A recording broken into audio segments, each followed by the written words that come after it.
పరిశుద్ధాత్మదేవుడు రాసిన ప్రకటన గ్రంథం. ఈ గ్రంథమును చదువువాడును వాటిని విని ఇందులో వ్రాయబడిన సంగతులను గైకును వారును ధన్యులు. ఈ సంగతులను గూర్చి సాక్ష్యమిచ్చువాడు నేను త్వరగా వచ్చున్నానని చెప్పుచున్నాడు. ఆమేన్. ప్రభువైన యేసు రమ్ము అని ఆ ప్రభువును ఆహ్వానిస్తూ ప్రకటన గ్రంథాన్ని మనం ధ్యానం చేసుకుందాం. క్రీస్తు యేసు పరిశుద్ధ నామాన్ని బట్టి మీ అందరికీ శుభాశీస్సులు. ఎలా ఉన్నారు? బాగున్నారా?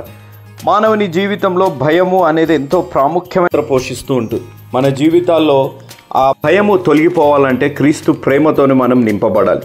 ఇంత గొప్ప అవకాశాన్ని సద్వినియోగం చేసుకొని కోట్లాది ప్రజలు ఈ రక్షణ సువార్త నేటట్టు వారు వెళ్ళలేకపోయినా వెళ్ళేలాంటి యేసు అనుచల పరిచర్యను ప్రోత్సహించి బలపరిచిన మా ప్రియులు, మా ఆప్తులు మిస్టర్ అండ్ మిసెస్ వినోద్ గారు మరియు షకీనా గారు, వారు బెంగళూరు కర్ణాటక స్టేట్ వాస్తవ్యులు, వారి కుమార్తె సంజన సర్జరీ అయి రికవరీ అయినందుకు కృతజ్ఞతగా పరమ వైద్యుడు చేసిన గొప్ప కార్యానికి కృతజ్ఞతగా ఈ కార్యక్రమానికి వారు సహాయపడ్డారు. వారి కొరకు ప్రత్యేకంగా ప్రార్థిస్తాం.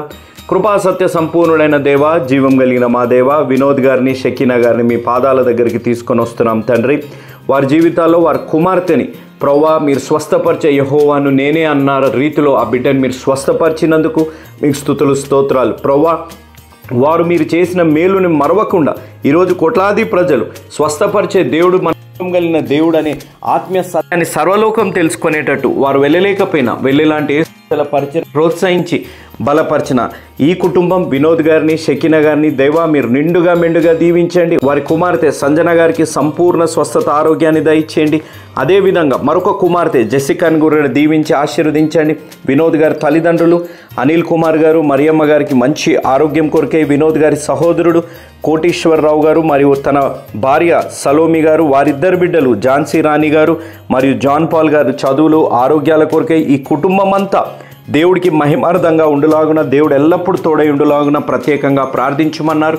ఈ కుటుంబాన్ని మీరు నిండుగా మెండుగా దీవించి ఆశీర్వదించమని మేము బ్రతిమలాడుతున్నాం తండ్రి. ఈ కుటుంబానికి ఈరోజు ఈ వాక్యం వింటున్న ప్రజలకి అనారోగ్యంలో ఉండి దేవుడు మమ్మల్ని స్వస్థపరుస్తారా అనే ఒక ప్రశ్నార్థకమైన పరిస్థితుల్లో ఉన్న వారికి ఈ వాక్యాన్ని రక్షణ తీర్మానం తీసుకోబోతున్న బిడ్డలకి మీ ద్వారా ప్రేరేపింపబడిస్తున్న వాగ్దానము ఆజ్ఞ తండ్రి. మహాగణుడును భయంకరుడునగు యెహోవాను జ్ఞాపకం చేసుకొని నెహెమ్యా గ్రంథం 4వ అధ్యాయం 14వ వచనం. తండ్రి నెహెమ్యా గారి జీవితంలో ఎంత వ్యతిరేకత వచ్చినా వారు ప్రవ్వా దేవుడి ద్వారా ప్రేరేపింపబడి ఇచ్చిన ఈ వాగ్దానము తండ్రి భయపడకండి, ఘనుడైన భయంకరుడు నగు దేవుడిని జ్ఞాపకం చేసుకోండి అని అన్నారు ప్రవ్వా. అదేవిధంగా ఇవ్వబడుతున్న ఆజ్ఞ భయపడకుడి. నెహెమ్యా గ్రంథం 4వ అధ్యాయం 14వ వచనం సూక్తి ప్రేమ లేని సత్యము క్రూరత్వము, నిజము లేని ప్రేమ కపటత్వము. తండ్రి ఈ సూక్తి మా జీవితాల ఆత్మీయ మేల్కొల్పు తెచ్చి అనేకులని ఆధ్యాత్మికంగా బలపరిచి నడిపించే అనుభవంలోకి నడిపించి బలపరిచి దీవించుమని ఈ కుటుంబాన్ని ఈరోజు వాక్యం వింటున్న ప్రతి బిడ్డని ఈరోజు ఈ వాక్యమిని రక్షణ తీర్మానం తీసుకోబోతున్న బిడ్డలకి ప్రవ్వా ఈ వాగ్దానం నెరవేర్చి ఈ ఆజ్ఞానుసారంగా జీవించి ఈ సూక్తి ఆత్మీయ మేల్కొల్పు తెచ్చే అనుభవంలోకి నడిపించమని మరొకసారి వినోద్ గారిని, షకీనా గారిని, వారి కుమార్తె జెసికాని ప్రాముఖ్యంగా సర్జరీ ద్వారా రికవరీ అయి దేవుడి మహిమార్థంగా జరిగిన ఈ స్వస్థతను బట్టి కృతజ్ఞత చెల్లిస్తున్న సంజనాన్ని బట్టి దేవుడు నిండుగా మెండుగా ఈ కుటుంబాలన్నింటినీ దీవించి ఆశీర్వదించునుగాక. Amen. Praise the lord. How are you అమ్మా, బాబు? మీరందరూ ఆరోగ్యంగా ఉన్నారు కదూ? ఇంట్లో ఎవరైనా అనారోగ్యంగా ఉన్నారా? ఆసుపత్రుల్లో ఉన్నారా? లేక సీరియస్ కండిషన్లో ఐసీయూలో ఉన్నారా? అమ్మా, బాబు, ఎందుకు దేవుడు మాకు ఈ శ్రమల్ని ఇచ్చాడు అని మీరు దుఃఖిస్తూ ఉన్నారా? కొంతమంది అనాథులైన బిడ్డలు ఉండవచ్చు. తల్లి లేకుండా, తండ్రి లేకుండా ఎంతోమంది బాధపడుతూ ఉండవచ్చు. మా డాడీ ఉండి ఉంటే, మా మమ్మీ ఉండి ఉంటే నాకు వివాహమై ఉండేది అని ఎంతోమంది పాపలు బాబులు విచారపడుతూ ఉండవచ్చు. మా మమ్మీ డాడీ ఉంటే నేను ఎంతో చదువుకుని ఉండేవాడిని దాన్ని అని చాలా బాధపడుతూ ఉండవచ్చు. అమ్మా, బాబు, దేవుడే మీకు తండ్రి, దేవుడే మీకు తల్లి. దయచేసి బాధపడవద్దు. అనుకూలమైన పరిస్థితులు ఉంటే బాగుగా చదువుకోమని ప్రభు పేరిట ఒక తండ్రిగా దైవదాసునిగా మీకు మనవి చేస్తున్నాను. ప్రియ చెల్లమ్మ, నీ భర్త మరణించాడా? నీ భార్య మరణించిందా? వైదవ్యము చేత కృంగిపోతున్నావు కదూ? దయచేసి ప్రభు మీద ఆధారపడమని ప్రభు పేరిట మనవి చేస్తున్నాను. ఆయన మరణించి వెళ్ళిపోయాడు. ఎవరు లేరు, బిడ్డలు ఎక్కువ మంది, వారిని చదివించాలంటే చాలా కష్టంగా ఉంది అని నలిగిపోతున్న చెల్లెండ్రు ఎంతోమంది ఉన్నారు. అమ్మ, మీ కొరకు మేము ప్రార్థన చేస్తున్నాం. ఇంతవరకు యేసు అనుచరుల కార్యాలయానికి ఉత్తరం రాయకపోతే రాయమని ప్రభు పేరిట నేను మనవి చేస్తున్నాను. మంచిది, ప్రార్థన చేసుకుందాం. దయచేసి తలలు వంచండి, కండ్లు మూసుకునండి. వీలున్న వారందరూ దయచేసి మోకరించండి. ఇంటిల్లి పాది దేవుని యొక్క సాన్నిధ్యంలో ప్రార్థనలో పాల్గొనడం మీకు ఆశీర్వాదకరం. ప్రార్థన చేయబోతున్నాను. ప్రేమ కలిగిన మా ప్రియ పరలోకపు తండ్రి, వందనాలు, స్తోత్రాలు. నీ కుమారుడు మా రక్షకుడు యేసు ప్రభు వారి నామపేరిట మీ కృపాసనాన్ని సమీపించడానికి అపాత్రులు అయోగ్యులమైన మాకు మీరిచ్చిన భాగ్యం కొరకై వందనాలు, స్తోత్రాలు చెల్లిస్తున్నాం నాయన. కొంతమంది ఐసీయూల్లో ఉండి ఉండవచ్చు ప్రభువా నాయన. వారికంటే మేము సజీవంగా ఉన్నామంటే గొప్పవారం కాదు నాయన. మేము తినే తిండిని బట్టి కాదు, కట్టే బట్టను బట్టి కాదు, చేసే ఉద్యోగాలను బట్టి కాదు, మాకు బ్యాంకులో ఉన్న బ్యాలెన్సెస్ను బట్టి కాదు నాయనా. కేవలం మీ కృపా కనికరాలే హేతువులని నిండు హృదయంతో మీకు స్తోత్రాలు చెల్లిస్తున్నాము నాయన. ఏమి చెల్లించి మీరు నాన్ని తీర్చుకోగలం ప్రభు. ఎంతమంది టీవీ దగ్గరికి వచ్చి ఈ ప్రార్థనలో పాల్గొంటున్నారు, వారందరినీ నిండారుగా దీవించండి నాయన. వివాహాల కొరకై చాలామంది యవన బిడ్డలు సిద్ధపడుతూ ఉంటారు, తల్లిదండ్రులు సిద్ధపడుతూ ఉంటారు ప్రభు నాయన. మా బిడ్డలకు తగిన భాగస్వాములను అనుగ్రహించమని అడుగుతున్నాను నాయన. అప్పుల బాధలో ఉన్న వారిని కూడా జ్ఞాపకం చేసుకుంటున్నాం ప్రభు నాయన. భర్త మరణించి, భార్య మరణించి విధవరాండ్రుగా ఉన్న మా ప్రియులను జ్ఞాపకం చేసుకుంటున్నాం ప్రభువా. నిన్ను సృష్టించిన వాడు నీకు భర్త అయి ఉన్నాడు అని చెప్పిన రీతిగా విధవరాండ్రను ఆదరించండి ప్రభు. తల్లిదండ్రులు లేని అనాథ బిడ్డలను ఆదరించమని అడుగుతున్నాం ప్రభువా. వారి యొక్క జీవితాల్లో చిన్న వయసులోంచి మీరే తండ్రివిగా తల్లివిగా ఉండు ద్వారా వారిని పోషించి పెంచుమని అడుగుతున్నాం ప్రభు. మా సంఘాల కొరకై ప్రార్థన చేస్తున్నాం నాయన. నామకార్థ క్రైస్తవ జీవితం మా సంఘాల్లోంచి తీసివేయడం ద్వారా ప్రభువా ఎత్తబడే సంఘంలో మా సంఘస్థులందరూ ఉండడానికి సహాయం చేయండి. వాక్యం వినడానికి ఎంతమంది వచ్చారు వారందరినీ నిండారుగా దీవించుమని యేసు ప్రభు వారి పుణ్యనామమున స్తుతించి గణపరచి వేడుకున్నాము తండ్రి, ఆమేన్. ప్రార్థనలో పాల్గొన్న మీ అందరికీ నా ప్రత్యేక వందనాలు. దేవుని యొక్క కృపా వాక్య సమృద్ధి చేత మిమ్మలను దీవించునుగాక. ప్రకటన గ్రంథం 17వ అధ్యాయం మొదటి 5 వచనాల్లో 7 సత్యాలు గుప్తమై ఉన్నాయి అని చెప్పాను కదూ. ఒకటి వెంబడి ఒకటి నేను చెబుతూ ఉంటాను. మొట్టమొదటి పాయింట్, మహావేశ్య, ఆమెకు చేయబడు తీర్పు. నెంబర్ 2 ఏమిటనగా భూరాజులు ఆమెతో వ్యభిచరించిరి, భూనివాసులు ఆమె వ్యభిచార మధ్యములో మత్తులైరి. నెంబర్ 2. నెంబర్ 3, ఎర్రని మృగం మీద కూర్చున్న ఒక స్త్రీ. నెంబర్ 3. నెంబర్ 4, 7 తలలు 10 కొమ్ములు గల ఎర్రని మృగం. నెంబర్ 4. నెంబర్ 5, దేవదూషణ నామములతో నిండుకొనిన ఆ మృగం. నెంబర్ 5. నెంబర్ 6, ధూమ్ర రక్త వర్ణము గల వస్త్రము ధరించుకొని బంగారముతోనూ రత్నములతోనూ ముత్యములతోనూ అలంకరింపబడినదై ఏహ్యమైన కార్యములతో తాను చేయుచున్న వ్యభిచార సంబంధమైన అపవిత్ర కార్యములతో నిండిన ఒక సువర్ణ పాత్ర చేతబట్టుకుని ఉన్న స్త్రీ. ఈ విషయాలు గత పాఠంలో నేను ధ్యానం చేస్తూ వచ్చాను. 7వ విషయం చూసినట్లయితే 5వ వచనం, దాని నొసట దాని పేరు ఇలాగు వ్రాయబడి ఉండెను, మర్మము, వేశ్యలకును భూమిలోని ఏమైన వాటికి తల్లి అయిన మహాబబులోను. దాని నొసట దాని పేరు ఇలాగు వ్రాయబడి ఉండెను. దాని పేరేమిటో ఇక్కడ వ్రాయబడి ఉంది, జాగ్రత్తగా వినాలి ప్రియులరా. దాని నొసట వ్రాయబడి ఉంది. రోమా పట్టణంలో కొన్ని వేశ్య కంపెనీలు ఉంటాయట. ఆ వేశ్య వృత్తిలో పాల్గొనే వారి యొక్క నొసట మీద, నుదుట మీద వారు ఏ కంపెనీకి సంబంధించిన వారో ఆ కంపెనీ పేరు వ్రాయబడి ఉండేదట. ఆ కంపెనీ యొక్క క్వాలిటీని బట్టి వారు డబ్బు చెల్లించి ఆ పాపంలో పాల్గొంటూ ఉండేవారు. అంత విలువైన బిజినెస్ కాబోలు ఆ పట్టణంలో. ఈ దినాల్లో కూడా ఇది తేనె వ్యభిచార సంబంధమైన విషయాలు మనం వింటూ ఉంటాం, పేపర్లో చదువుతూ ఉంటాం. చాలా అసహ్యమైన జీవితం అని నేను జ్ఞాపకం చేస్తూ ఉన్నాను.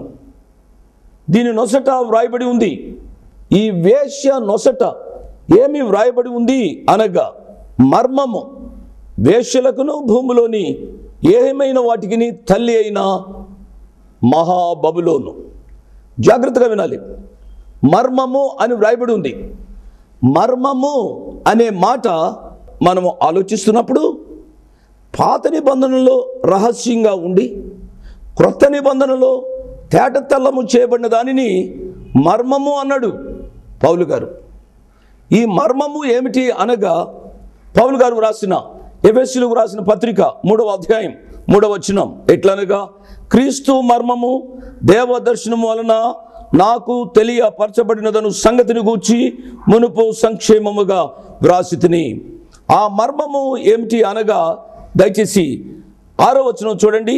అన్యజనులు సువార్త వలన క్రీస్తు యేసునందు యూదులతో పాటు సమాన వారసులను, ఒక శరీరమందలి సాటి అవయవములను వాగ్దానములో పాలువారులై ఉన్నారు అనున్నదియే దేవుని నామానికి స్తోత్రం.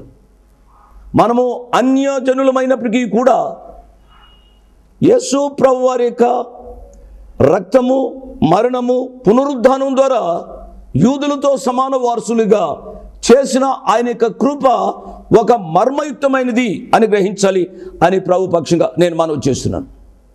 ఈ మర్మాన్ని గూర్చి స్టెఫెన్ గారు కూడా ఒక మాట చెప్పారు. ఈ మర్మయుక్తమైనది ఏమిటి అనగా దేవుని సంఘం. దేవుని సంఘము అని నేను ఎప్పుడైతే అన్నానో, దేవుని సంఘంలో ఎవరుంటారు అనగా యేసు ప్రభు వారి యొక్క రక్తధారల చేత కడగబడి రక్షణానుభవం కలిగిన వారు కూడుకున్నదే సంఘము అనే సత్యాన్ని గమనించాలని ప్రభు పక్షంగా నేను మనవి చేస్తున్నాను. ఎన్నో సంవత్సరాలుగా నామకార్థంగా క్రైస్తవ కుటుంబంలో పుట్టాము కాబట్టి, క్రైస్తవ సంఘానికి వెళుతున్నాము కాబట్టి మేము క్రీస్తు కోరుకునే సంఘంలో ఉన్నాము అనడానికి వీల్లేదు. సంఘము అనగా లూకా గారు ఒక మాట వ్రాశారు, దేవుడు తన స్వరక్తం ఇచ్చి సంపాదించింది సంఘం.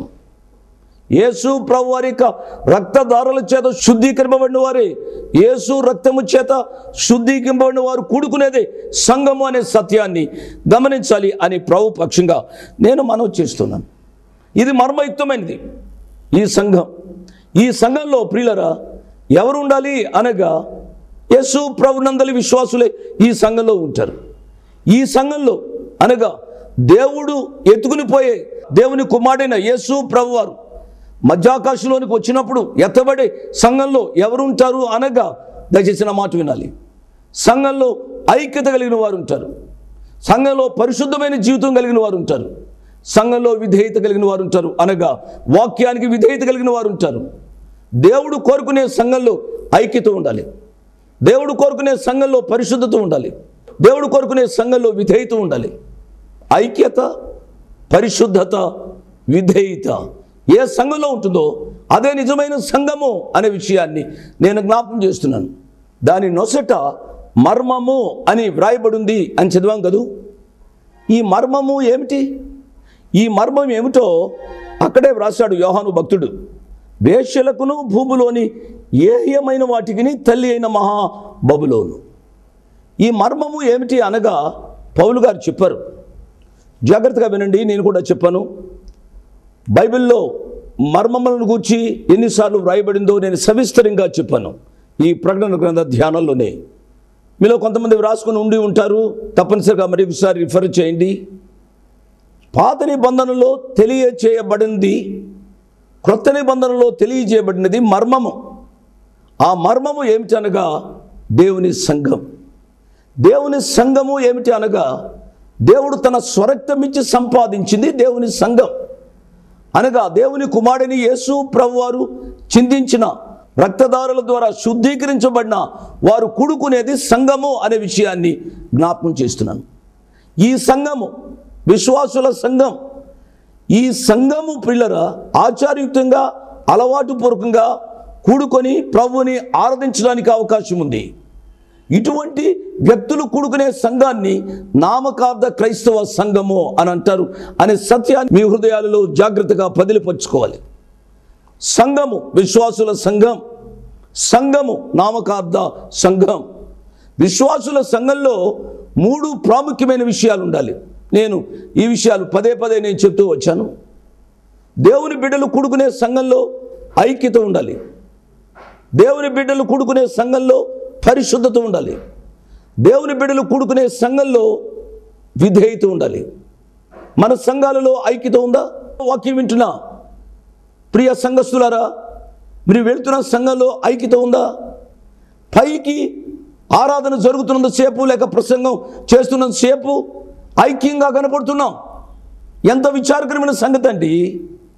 ఈ దినాల్లో చూసినట్లయితే సంఘంలో ఆరాధన జరుగుతుంది, సంఘ కాపురి వాక్యం చెబుతూ ఉంటాడు, బయట పోలీసులు కాపులా ఉంటున్నారు. మీరు ఆలోచించాలి. నేనేదో విమర్శించడానికి మాటలు చెప్పడం లేదు అండి. దేవుడు కోరుకునే యథార్థమైన సంఘంలో ఐక్యత ఉండాలి అని దేవుని యొక్క వాక్యం చెబుతుంది. దేవుని సంఘం ఆయన శరీరము. ఆయన శరీరంలో వివిధ అవయవాలు ఏ రీతిగా ఉండి అవి కలిసి పనిచేస్తున్నాయో దేవుని సంఘంలోని వ్యక్తులు ఐక్యంగా ఉండి దేవుని సంఘ క్షేమాభివృద్ధి కొరకు పాటుపడాలి, పని చేయాలి, ఐక్యత ఉండాలి. నెంబర్ 1. నెంబర్ 2, దేవుని సంఘంలో పరిశుద్ధత ఏలుబడి చేయాలి. ఎంతమంది సంఘస్థులు పరిశుద్ధమైన జీవితం కలిగి దేవుని సంఘంలో దేవునిని ఆరాధిస్తూ ఉన్నారు? Where is purity in our churches? మన సంఘాలలో పరిశుద్ధత ఎక్కడ ఉందో ఆలోచించమని సవినయంగా మనం చేస్తున్నాను. దేవుని సంఘంలో విధేయత ఉండాలి. సంఘ కాపరి ఒక మాట చెప్పాడు. విశ్వాసులుగా సంఘస్థులుగా ఆయన మాటకు విధేయత కనబరుస్తున్నామా? కనబడని దేవునికి విధేయులుగా ఎలా ఉంటామండి? కనబడని దేవునికి ఏ రీతిగా విధేయులుగా ఉంటాము? కనబడే సంఘ కాపరికి విధేయులు కాలేనప్పుడు. పిల్లరా, ఇటువంటి దేవుని సంఘం మర్మము అన్నాడు. ఈ మర్మము అనే దానిపై వ్రాసున్నది మహాబబులోను పట్టణం గురించి వ్రాయబడి ఉంది.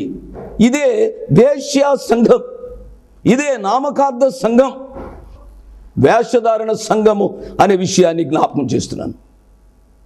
సంఘాలలో బోధలు ఉంటాయి, పాటలు ఉంటాయి, ఆరాధన ఉంటుంది, స్తుతి ఉంటుంది, బైబిలే చదువుతారు, చెప్తారు. కానీ అది నామకార్థ క్రైస్తవ సంఘం. పైకి మట్టిగా చెప్తాము కానీ ఆచరణలో జీవించని సంఘము దేవుని యొక్క వాక్యం సెలవిస్తోంది. ఈ మర్మము వేశ్యలకును భూమిలోని ఏహ్యమైన వాటికి తల్లి అయిన మహాబబులోను. తల్లి అని ఉంది. ఆమె వేశ్య. వేశ్య తల్లి అయింది అంటే, వేశ్య తల్లి అయింది అంటే వేశ్యకు పిల్లలు పుట్టారు అన్నమాట. ఆ పిల్లలకు తల్లి. ఈనాడు నామకార్థ క్రైస్తవ సంఘాల్లో విస్తారముగా జనాలు వెళ్తున్నారు. ఆయా కూటాలకు చూస్తే లక్షలు లక్షల మంది ప్రజలు వెళ్తున్నారు దేవుని వాక్యాన్ని వినడానికినా?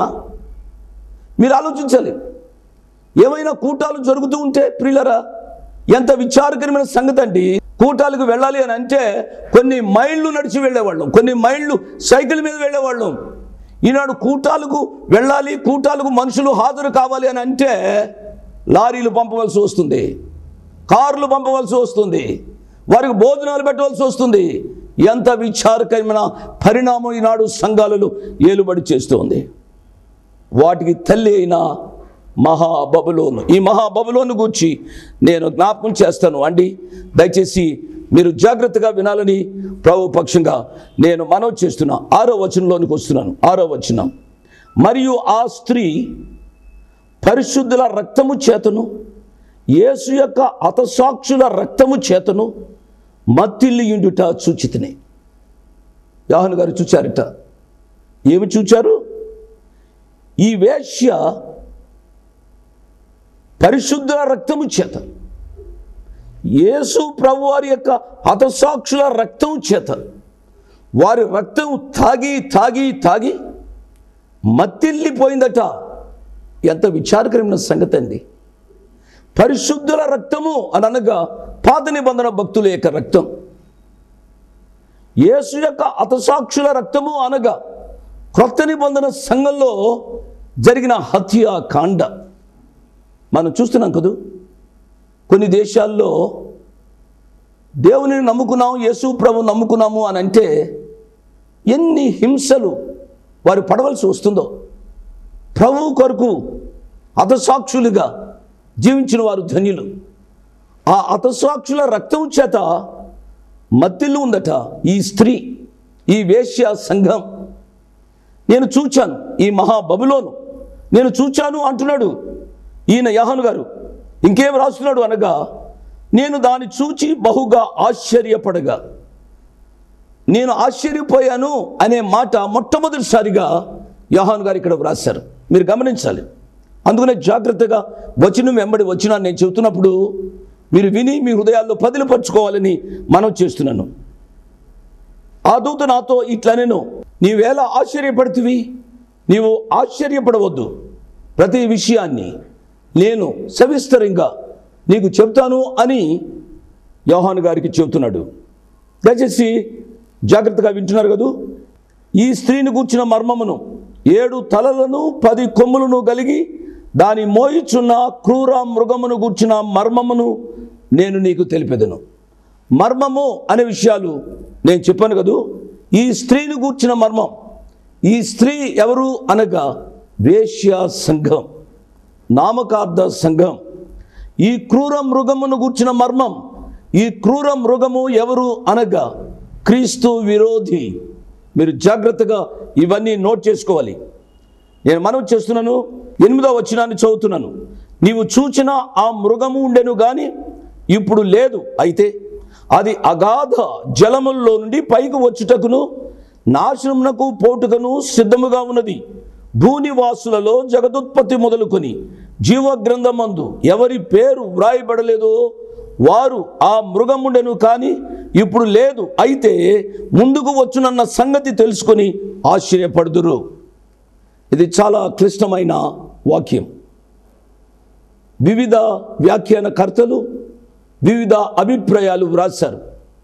నేను 3 అభిప్రాయాలు మీ ముందు ఉంచుతున్నాను, జాగ్రత్తగా వింటూ ఉండాలి. మీరు చూడండి 8వ వచనం. నీవు చూచిన ఆ మృగం ఉండెను. ఆ ఉండిన మృగము ఎవరు అనగా నీరో చక్రవర్తి. నీరో చక్రవర్తి మృగం వంటి బహు క్రూరుడు.